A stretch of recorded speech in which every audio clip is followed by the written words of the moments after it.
ભાભી ક્યાંય ના મળે. ભણતર ના હોય તો રૂપને શું કરવાનું? રૂપ તો ગધેડાને પણ હોય. રોજ સવાર પડે ને રામાયણ શરૂ થઈ જાય. રામાયણ થાય કે મહાભારત થાય, તું આને ઘરની બહાર કાઢી મૂક, નહીતર હું આ ચાલ્યો. સુમન બેટા ઉભો રહે. ખુશ્બુ તો સુંદર અને સુશીલ છે, બીજું તારે શું જુએ છે? ભણતર ના હોય તો રૂપને શું કરવાનું? રૂપ તો ગધેડાને પણ હોય. મારા મિત્રો કહે છે કે તું ભાભીને કેમ નથી લાવતો? શું આને મારી ઇમ્પોર્ટન્ટ નોકરી ડાઉન કરવા લઈ જાઉં? ચાલ માં આપણે મંદિર જઈ આવીએ. પહેલા તો કહેતા હતા કે પણ તો ખુશ્બુને હવે હું નથી ગમતી. પિયરિયાની પાલકી કરતા સાસરિયા પેઢી સારી.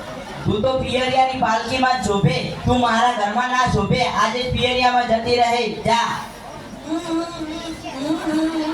શું થયું બેન, તું કેમ રડે છે? એ ભણેલા છે અને હું અપંચું છે, ડોક્ટર છે અને હું ગવાર છું, તેથી તેમણે મને ઘરની બહાર કાઢી મૂકી. શું કીધું કરને ઘરની બહાર કાઢી મૂકી છે?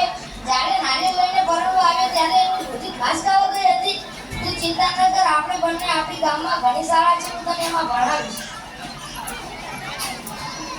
નમસ્તે સર. નમસ્તે. આવો, બોલ શું કામ હતું? આ મારી બહેન છે, એના પતિ ભણેલા છે અને આભણ છે, તેથી એને ગમાર કહીને ઘરની બહાર કાઢી મૂકી છે. હું મારી બહેનને ભણાવવા લઈને આવ્યો છું, તમે એને ભણાવજો. સારું. એબીસીડી ખુશ્બુ હતું વાંચા.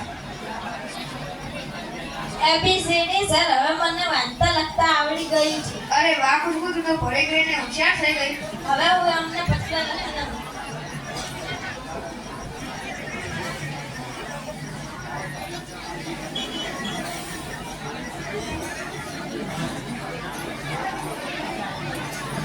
ટપાલ ટપાલ ટપાલ. રાધા, દરવાજે જોજે, કોણ આવ્યું છે? હા, તો ટપાલી છે, ટપાલ લાવે છે.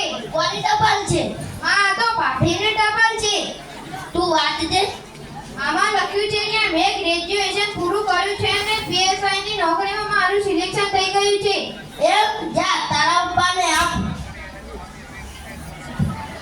પપ્પા, ભાભીની ટપાલ આવી છે અને તું વાંચી સંભળાવ તો.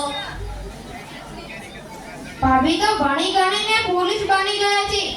શું વાત કરે છે? એ તો બહુ સરસ કહેવાય. જા આ ટપાલ સુમનને આપ્યા અને કહે છે કે ખુશ્બુને લઈને આવે. ભાઈ, આ ભાભીની ટપાલ આવી છે. પપ્પાએ તેમને લેવા જવાનું કીધું છે. શું વાત છે? ખુશ્બુ પોલીસ બની ગઈ? તો મારે તેને લેવા જવું જ પડશે. હાય ખુશ્બુ. હું તને લેવા આવ્યો છું. પહેલા તો મને ઘરની બહાર કાઢી મૂકતા હતા ને હવે લેવા આવ્યા છો. હું જતા જતા કહેતી